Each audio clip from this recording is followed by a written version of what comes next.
This is music, and this is Storytime with Joe Sims from the legendary heavy metal band Axemaster. Like bloated maggots they crawl, crawl as if to a dying god. Black of mask and black of cloak, carrying crows of blood they choke.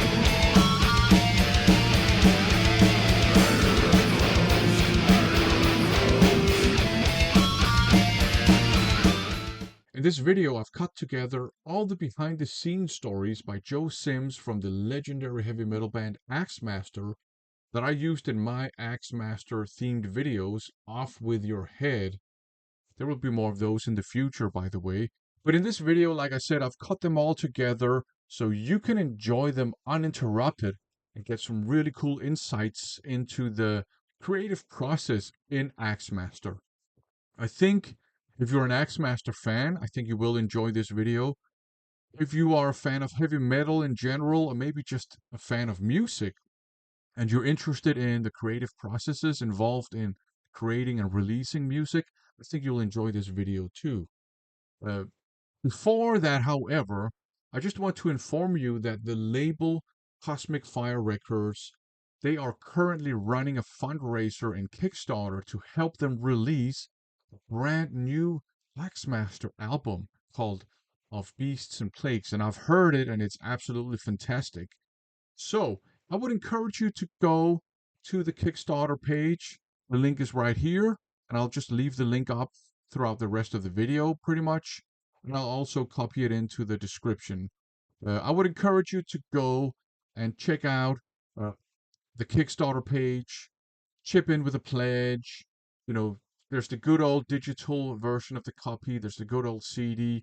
They also have some um, crazy rewards with all sorts of crazy things, signed stuff, patches, t-shirts, vintage posters, and personalized videos from the band, Zoom calls with the band, all sorts of cool things. Like I said, I think it's a fantastic album and it deserves to be released. So please, if you want to support heavy metal music, rock music, just music in general, go to the Kickstarter page and chip in with a little bit of support. It will be appreciated by the band and the label. So please do that. But for now, please enjoy Joe's behind the scenes stories uninterrupted. Here you go. Sims, and I'm the lead guitarist and founder of the metal band Axemaster. And I've been asked to give some behind-the-scenes info about things with the band, songwriting, and all that. I'm going to go chronologically here. I'm going to start way back in 85, 86 with the Blessing in the Skies album. When we signed to do the album with Azra International Records, we had all the songs in mind that we wanted to put on the album. But then D.T. Richards, the president of the company, said that he wanted us to do a bonus song that they could put out as a bonus track on future releases. We really didn't have a song that we were really psyched about doing as a bonus track. So we had this jam that we used to do at the chamber. It was just a jam called The Predator. And we were like, okay, let's button up this song and just do an instrumental. Just a jam. And it actually turned out to be a really viable instrumental. But what ended up happening was it ended up on the album itself. It wasn't a bonus track. He threw it on the last song on side B. But there's a part in that song. See, we were spending quite a bit of money in the studio. And you know, as with the clock ticking, is the more money you spend. So you want to nail all your stuff first, second try. Well, 2 minutes and 20 seconds into the song, there's a pop and a pause. I was late.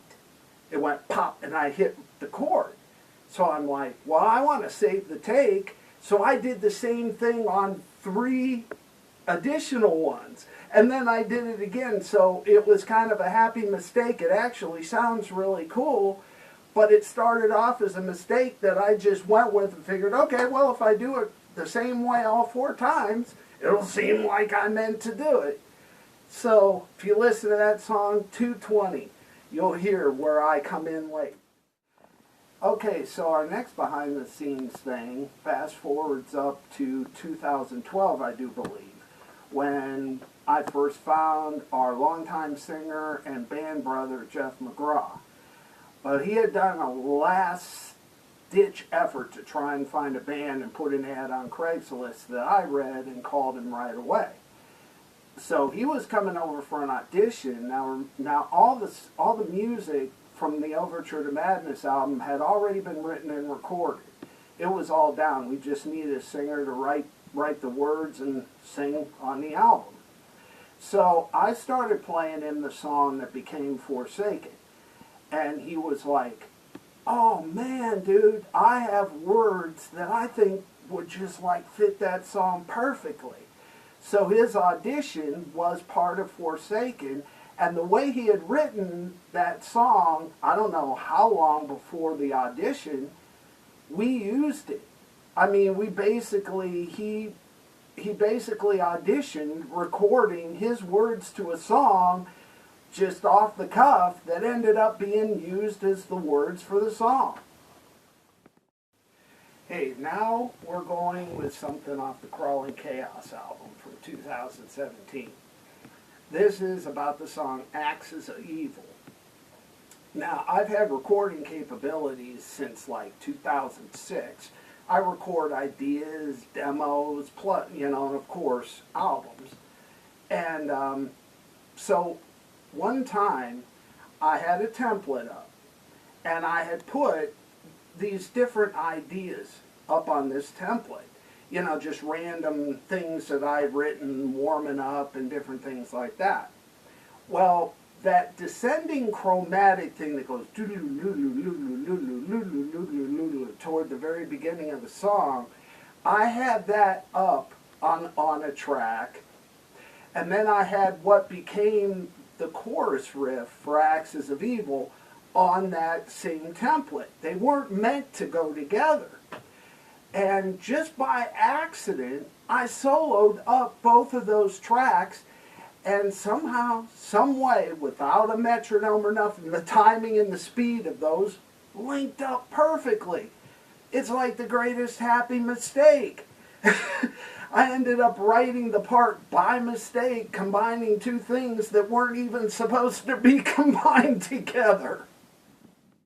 Okay, lastly, I'm going to talk about a song that hasn't been released yet. The name of the song is Dealers, and it's off our upcoming album of Beasts and Plagues, which hopefully will be out next year.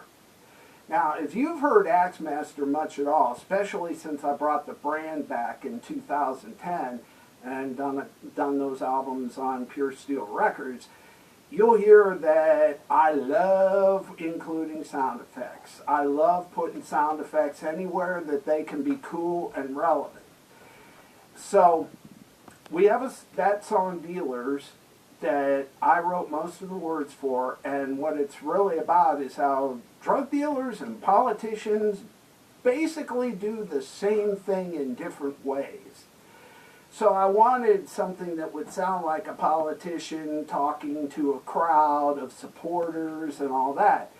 So what I did was I borrowed a really small bullhorn from a megaphone from a friend of mine, and I brought our other guitar player, Scott Eicher, into my apartment. Now my apartment is brick and cement block, so there's a lot of natural reverb in there. So I had him sit on one side of the room.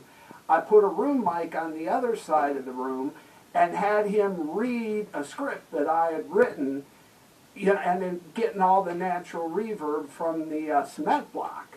And then I actually used a guitar tuner, a plug-in guitar tuner on Cubase to tune his voice down some and added the background crowd noise. Voila, you have the intro to Dealers. I wrote the words to the song Dealers, and what that song is actually about is that politicians and drug dealers essentially do the same thing. It's a different kind of high. It's a different kind of way that they create a high in other people. But drug dealers and politicians, yeah, they're the same guy. For the people out there who may not have heard our Overture to Madness album that came out in 2015, you might not know the actual meaning of a song that's on the Plagues album, Forsaken 2. There is a song by Axemaster called Forsaken from Overture to Madness. We actually still play it live. And Jeff made a continuation of the theme of the song Forsaken, even used a couple of the lines from the original song and turned it into Forsaken 2. I want to give our singer Jeff McGraw some props and his due credit. Now, Jeff plays guitar as well as sings, and he actually plays a little bit of guitar with us on stage during one song in particular. But anyway, he wrote 2 out of the 3 main riffs in the song Dance Macabre. He had me come over one time, and he played them for me, and he said that he wanted us to use these, and which was cool with me because I like the riffs. He said, but, I don't really know how to use them and, what to do with them in a song. So I took them and I changed them some. But the basic idea for those two of the main riffs in Dance Macabre are actually Jeff McGraw on guitar. And Kim, you were right about an observation when you did a previous video on Crawling Chaos, the H.P. Lovecraft influence. Well, actually, Jeff, our 3 albums that he's done formed an H.P. Lovecraft trilogy. The first is on Overture to Madness, Sanity's Requiem. The second is Crawling Chaos, and off the Plagues album, Dagon Rising. It completes his trilogy as kind of a tribute to H.P. Lovecraft. So there you have it. I hope you enjoyed Joe's stories. Again, I will encourage you to go and check out the Kickstarter campaign, chip in, support the band. It's a great album, and they're great guys in the band as well. They deserve it, in my opinion, and the music deserves to be released. Please go and do that. For now, thanks for watching. The soul is crushing power, feeding hearts unseen. Ears that grind, teeth that feed, tearing at the meat, pulling deep within the maw, chewing through my spine, belching smoke.